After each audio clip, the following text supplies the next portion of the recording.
불황에 값싸게 거래될 때 한번 투자에 용기를 내보는 것도.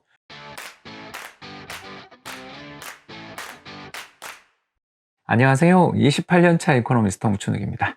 최근 발간된 책 돈의 역사는 되풀이된다의 핵심적인 내용들을 맛보기 삼아 동영상으로 올려드리고 있는데, 이번 6번째 시간에는 자, 그렇다면 불황이 출현을 했어요. 경제가 막 치명상을 입고서 주식 가격이 폭락했습니다. 자, 보유하던 달러를 들고 와서 한국 주식 사야 된다, 여기까지는 동의하지만 인덱스 투자하기는 제가 조금 그러네요. 그냥 다 사기는 그렇잖아요. 좋은 회사 좀 골라 살 수 없어요? 이렇게 질문하시는 분들이 간혹 계시더라고요. 그분들을 위해서 팁을 드리겠습니다. 첫 번째, 불황이 출현해 주식시장이 붕괴됐다가 회복 국면에 접어들 때 가장 탄력 있게 상승하는 종목군들은 성장주다. 잊지 마세요. 성장주가 탄력 있게 회복됩니다. 성장주는 뭐냐 하면 매출액의 성장이 대단히 빨라서 주식시장에서 좀 비싸게 거래되는 기업들을 성장주라고 부릅니다.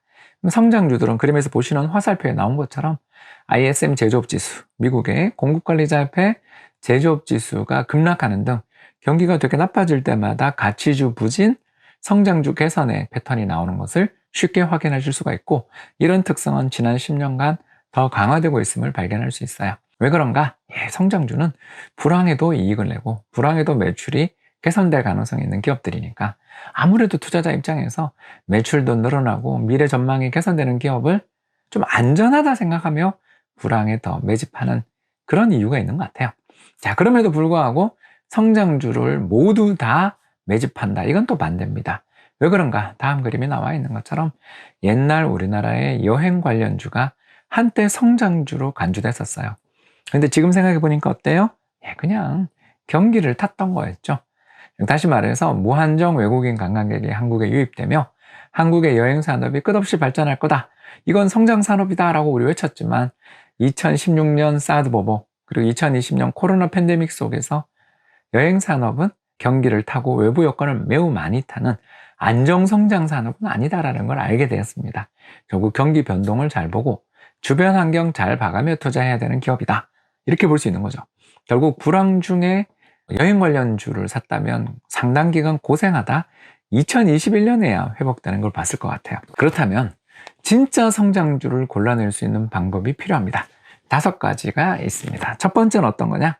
압도적 브랜드 파워. 최근에 있었던 샤넬 런 혹시 기억나세요? 이 불황의 와중에 가격을 인상했어요. 매출이 더 늘어나고 주가는 급등하는 거 봤습니다. 자, 근데 샤넬도 좋지만 저는 루이비통 그룹 같은 이런 회사를 불황에 사는 걸 좋아해요.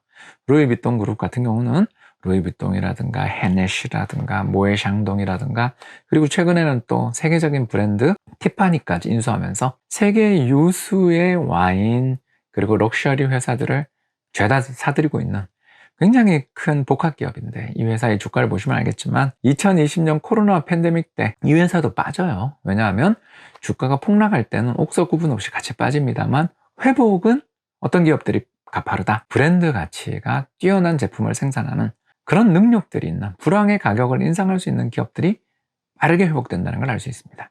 따라서 불황의 성장주를 매입할 때 첫 번째 부류는 뭐다? 브랜드 가치를 가지고 있는 좋은 회사를 제일 우선으로 살펴보라, 이 말씀 드리겠네요. 두 번째, 브랜드 파워에 못지않게 중요한 성장주의 두 번째 부류는 무엇일까? 그것은 바로 대체제가 없는 기업들입니다. 바로 어도비를 들 수 있는데요. 저희가 포토샵이라든가 프리미어 같은 제품들을 쓰고 있는 중이지만 최근 들어서서 동영상 편집을 하는 사람들이 더욱더 늘어나면 늘어날수록 이 회사는 더 주가가 오를 수밖에 없는, 주가는 모르지만 매출이 늘어날 수밖에 없는 회사다. 그림 보시면 알겠지만 2020년 코로나 팬데믹 중에 어도비의 주가도 역시 폭락했어요. 그러나 그 뒤 굉장히 빠른 속도로 회복된 것 잊지 말자라는 겁니다. 경제가 무한정 장기적인 불황의 늪에 빠진다면 또 이 회사의 실적도 나빠지겠죠. 그러나 양적 완화라든가 또는 달러의 무제한 공급, 그리고 각국 정부의 경기 부양 노력 등으로 경기가 조금만 회복되더라도 이런 회사들의 실적은 가파르게 개선될 수 있다는 점들이 불황 중에도 부각될 수 있다, 잊지 말아야 되겠습니다. 세 번째, 브랜드 파워 그리고 대체 불가능한 제품을 생산하는 기업들에 이어서 세 번째 추천하고 싶은 우량 성장주 후보들은 비밀을 가지고 있는 기업들입니다. 시크릿을 가지고 있는 기업이라고 부르는데요. 많은 라이센스, 로열티를 가지고 있는 회사라고 이야기합니다. 즉 화이자 같은 회사들이겠죠. 백신에 대한 생산 능력을 가지고 있고 또 비아그라를 비롯한 수많은 제품을 생산하고 있는 기업이기도 하고요. 더 나아가 앞으로 자기들이 가지고 있는 파이프라인을 통해서 신약이 계속 나올 수 있는 회사죠.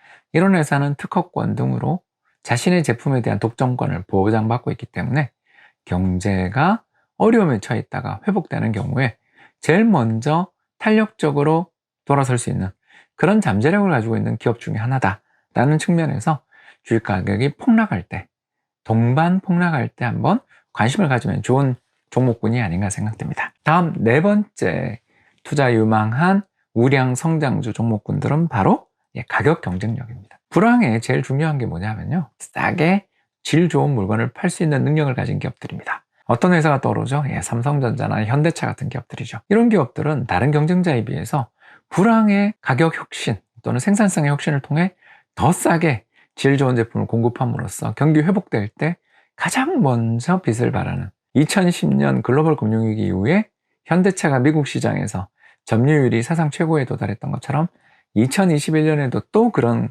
과거의 경험을 반복하고 있죠. 이런 회사들 가격 경쟁력을 지속적으로 유지하면서 불황의 소비자들에게 싼 값에 좋은 물건 공급해 줄 수 있는 기업들도 잊어버리면 안 되는 것 같습니다. 불황에 제일 먼저 구매를 고민해야 될 다섯 번째 부류는 플랫폼 기업들입니다. 플랫폼이란 결국 생산자와 소비자가 서로 원하는 상품이나 서비스를 자유롭게 거래할 수 있는 공간, 이걸 만들어주는 회사들이죠. 대표적인 회사가 어딜까 생각해보면 저는 페이스북이 떠오르더라고요. 페이스북이나 아마존이라든가 또는 구글 같은 이런 여러 플랫폼 기업들은, 또는 넷플릭스도 떠오르네요.